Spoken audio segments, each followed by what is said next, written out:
When a daughter tells her father she has memorized the Quran, Selamünaleyküm baba. Aleykümselam güzel kızım. Kızın hafız oldu. Elhamdülillah Meyracığım. Sen beni şereflendirdin. Allah Teala da seni daha yüksek makamlarla şereflendirsin. Seni çok seviyorum baba. Güzel kızım ben seni daha çok seviyorum ya. Estağfurullah. وَاتَّوْهُ اِلَيْهِ vesile ayet-i kerimesiyle sen benim vesilemsin ya. Sen benim hayrımın kapısı, şerrimin kilidisisin Meyracığım. İyi ki benim babamsın baba.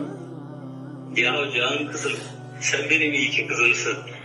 Allah'a hamdolsun ki senin gibi güzel bir evlat nasip eyledi bize. Meyracığım ağlama. Allahu Ekber billah ya. Ha benim canım kızım ya. Meyracığım ya bu süreçte seni yorduysak, üzdüysek, kırdıysak haklarını helal et olur mu bize? Helal olsun baba. Allah razı olsun. Hadi çok seviyorum seni Meyran Bey. Ben seni çok seviyorum.